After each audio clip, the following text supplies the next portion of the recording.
Anyone who's seen Marvel Studios' Loki knows that we are exploring new corners of the MCU, which is why I'm speaking with VFX supervisor Brad Parker. Hey, Brad. Hey there. So let's speak a little bit about the Time Variance Authority. It's the first new location we get to see Loki in. How would you describe the overall aesthetic of the TVA? Well, the TVA has this really cool sort of retro-futuristic look to it. There are elements of sort of analog technology and early 1980s digital technology mixed with a few technologies that are very much from the future. So that's sort of mashed together into this very unique aesthetic, but has this kind of patina of being something that may have happened in the past, even though the size, scope, and scale of it feels like it must be in the future. It really is appropriately a timeless look, and you can really see that in the Expanse at the TVA. How do you take actors and put them into a shot like that? Everything beyond the window that Loki and Mobius are standing in front of was created digitally.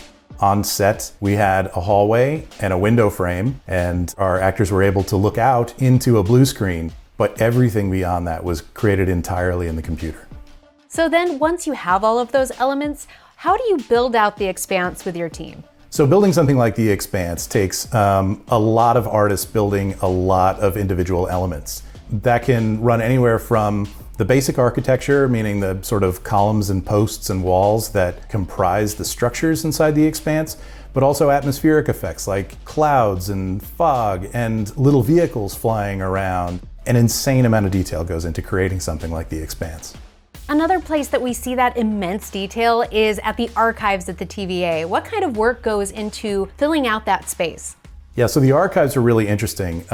Production actually filmed in a real hotel in Atlanta, and the archives were sort of an extension of that. So that's a good example of digital set extensions where we started with a real place, but the real place wasn't as large and didn't create this kind of infinite archive feel.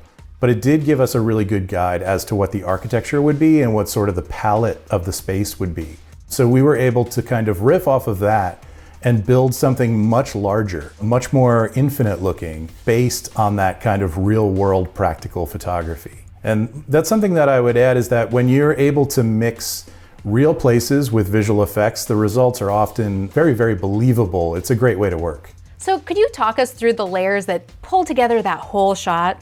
When we're creating a digital set extension, we'll get what's called a plate. And a plate is basically the photography with no visual effects. And we'll match the lens. So anything that we build digitally looks like it was photographed by the cinematographer. The next step would be to add a 3D model that represents the architecture and details. Things like, all the books on the bookshelves, for example. All of those details are combined together into a shot that's then composited.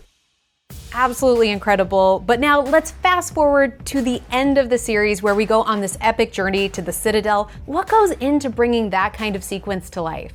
So in order to create this travel through time and space, we started with a rough guide that the editorial department put together. This was a series of clips and pre-visualizations of the sort of travel experience, which planets we'd pass by, which black holes we'd travel through, and how long the entire sequence might take. So based on that, our team of digital artists started to create sort of space geography, those structures, the material that we travel through, the black holes that we travel through, and kind of place them all out into a sequence that's then sort of approved by the director and our editors. Once that is all approved, we work on refining it and making it look believable and realistic. So in this case, it's creating sort of gaseous space elements and, believable planets and the timeline itself, the sacred timeline, which all kind of ends at the Citadel, where He Who Remains resides. The process for creating that was really to kind of sculpt what this planetoid would be like in 3 dimensions. And we built the Citadel, all the architecture, every last brick to put the place together in the computer and place that on top of the Citadel. And that was a sort of creation that was based on some conceptual art that was drawn by a very talented artist. And our team of digital artists kind of built that or realized it in 3D.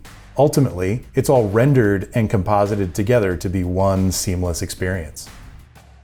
That moment is such a big whirlwind. Are there any little details that our Marvel fans might have missed that you could clue us in on? So, there was a hidden detail or two. There are a few little elements that we pass by. One might be the collector's ship.